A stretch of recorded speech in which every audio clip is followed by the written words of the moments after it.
These stories are taken from the book More Really Useful Engines. 3 Cheers for Thomas. It was an exciting day. Annie and Clever were full of happy children. Thomas was taking them to their annual sports day. Everything was ready for the day to begin. I do hope I'm number 1 and win a medal, said the boy. It must be splendid to win a medal, chuffed Thomas. After all, I'm engine number 1. Thomas worked hard all afternoon, but he couldn't stop thinking about medals. He imagined himself wearing a gold medal on a bright red ribbon. How smart would he look? Hello, Thomas, whistled Percy. I'm taking the Fat Controller to sports day. You can see the egg and spoon race, chuffed Thomas. I didn't know eggs and spoons had races. Silly Percy, the children race with eggs on spoons, said Bertie, and the winner gets a medal. I wish I could have a medal. You need to win a race first, whistled Percy. I'll race you, Thomas. The first one to the station is the winner. You're on, called Thomas. Ready, steady, go, Bertie replied, and the two raced off at full speed. Better hurry, Bertie, peeped Thomas as Bertie was hauled up by Trevor. Then Thomas had to stop to pick up some passengers. Better hurry, Thomas, teased Bertie as he rattled over the bridge. Then Bertie had to stop at the level crossing. Last one there, Pops Hot Air, called Thomas. Thomas was nearly at the station. As he drew near the playing field, a signalman flagged him down. Now Thomas was very cross. Bertie was sure to win. Then he saw the Fat Controller. Thomas, the sports day medals have been left in my office. You must fetch them at once. We can't let the children down. Of course not, sir. Not a chance, sir, replied Thomas, and he chuffed away. Meanwhile, Bertie had raced into the station. I won, shouted Bertie. I won. And he waited eagerly for Thomas. He waited and waited. But Thomas had forgotten about the race. He was thinking about the children. I can't let them down. I can't let them down. At last, Thomas puffed back into the big station. The station master gave Thomas's driver the box of medals. Then Thomas set off again. He arrived just in time. Well done, said the Fat Controller. Thank you, sir, panted Thomas. The Fat Controller presented the medals to the winners. Congratulations. Thank you, sir. Later on, Bertie and the medal winners arrived with a surprise for Thomas. A small boy presented him with a gold medal on a red ribbon. You were very helpful at sports day, replied the Fat Controller. So we thought you should have a medal of your own, added the boy. My very own medal, said Thomas. Thank you. 3 cheers for Thomas, the number 1 engine. Hip hip hooray. But I still won the race, tooted Bertie. Thomas just peeped happily.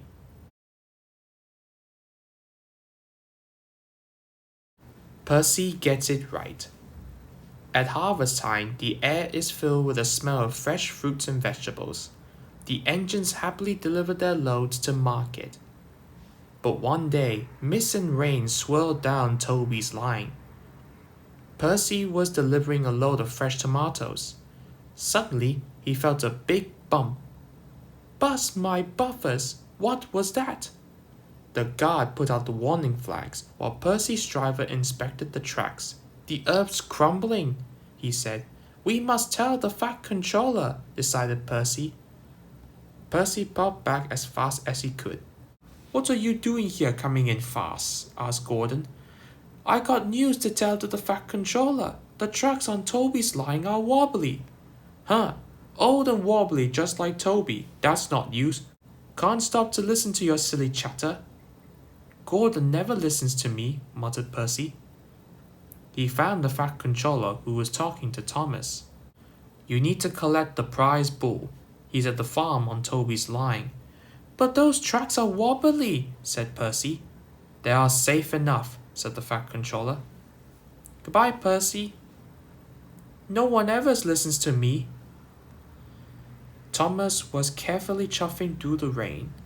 Soon he had collected the farmer's bull and was on his way back. The rain had made the tracks more wobblier than ever.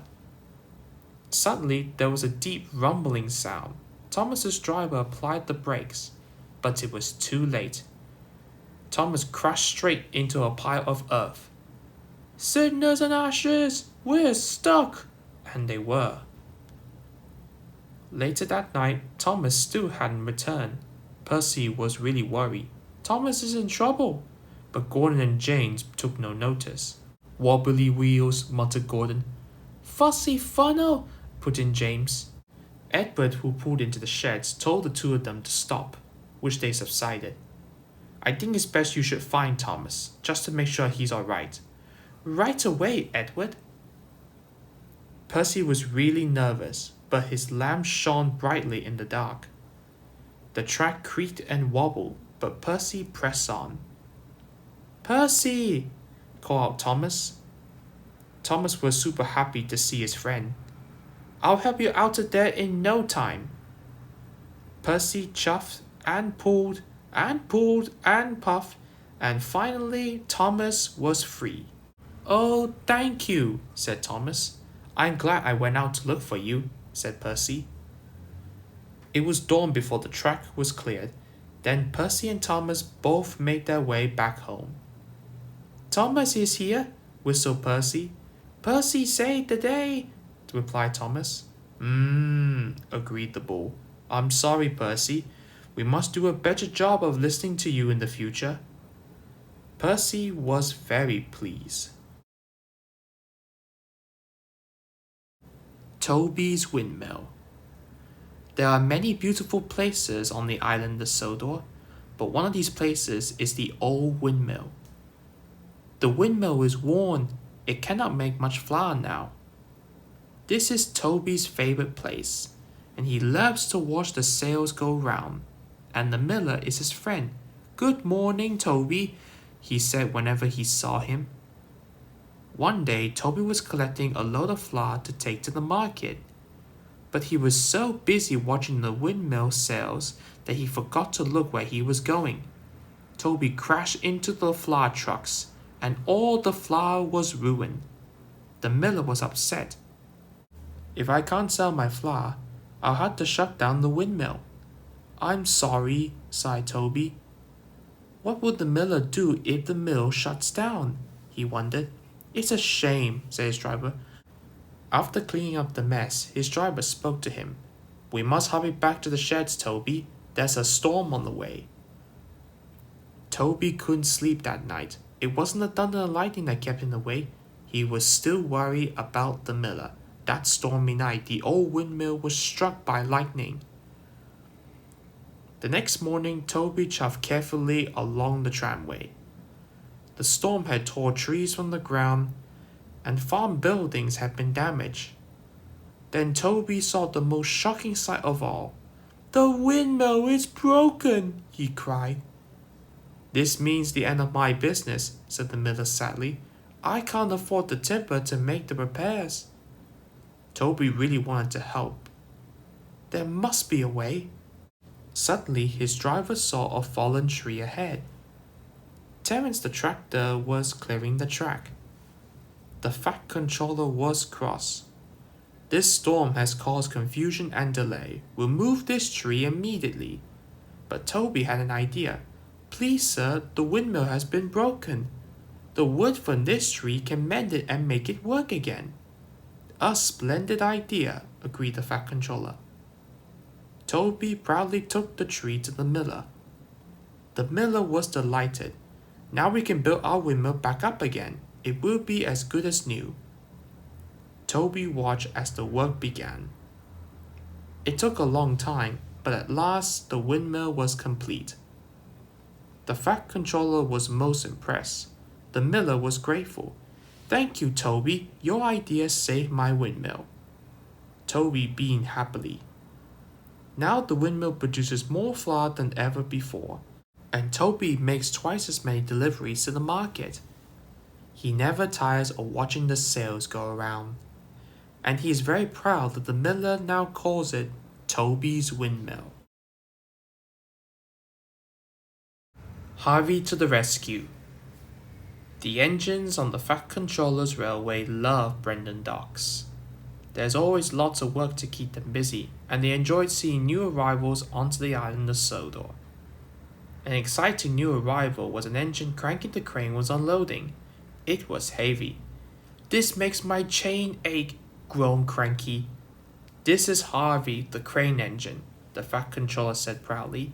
The other engines thought Harvey looked strange. Harvey was happy to be on the ground.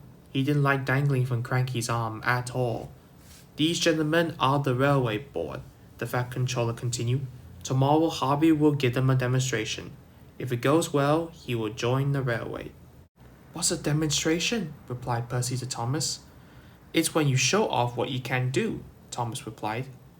That evening, the two engines popped back to the sheds. They saw Harvey parking at the sheds. Harvey could hear the other engines talking about him. This made him sad. "Harvey's different," said Henry. "He doesn't even look like an engine," sniffed Gordon. "He's just Cranky on wheels," said James. Both Thomas and Percy felt sorry for Harvey. "Don't worry, sometimes it takes time to make new friends," confided Thomas. But Harvey wasn't sure he wanted to stay when no one wanted him. The next morning, the Fat Controller sent the engines off to a useful day's work. "Maybe my coming here wasn't such a good idea, sir," Harvey chuffed sadly. "Nonsense," said the Fat Controller. "But the engines don't like me. I'm too different." "Different is what makes you special." And that made Harvey feel better. Out on the branch line, Percy was having trouble with the trucks. Faster we go, pull him along, don't let him slow." "Help!" cried Percy. His driver applied the brakes, but it was too late. He went off the rails at the road bridge. Luckily, no one was hurt. Bertie arrived and was pleased Percy was all right, but he was also very cross. "You blocked the road," Bertie snapped. He was worried he wouldn't get the gentlemen of the railway board to the demonstration on time, as well as the passengers who were on a connection with the main line trains. When the Fat Controller heard the news, he went straight to Harvey. "I need you to rescue one of my engines." "I'll do my best, sir," Harvey said bravely, and he set off immediately. Harvey soon arrived and went to work. Harvey set to work to re-rail Percy. While he worked, the railway board watched on, along with the Fat Controller who had just arrived. In no time, Percy was back on the tracks. The gentlemen of the railway board were very impressed, and they continued to watch on as Harvey re-railed the trucks and cleared away the road. That was the best demonstration of all. The gentlemen of the railway board had decided you shall join the railway. "Oh, thank you, sir," Harvey said proudly. That night, Harvey heard the engines talking again, but this time it was different. "Well done, Harvey," said Gordon. "Very useful," said James. "Bertie taught us everything," said Henry, "and we are impressed." "Thank you for rescuing me," Percy added. "You see," said Thomas, "different can't be good." All the engines agreed. "Welcome to the Sodor Railway," they called. Harvey smiled happily.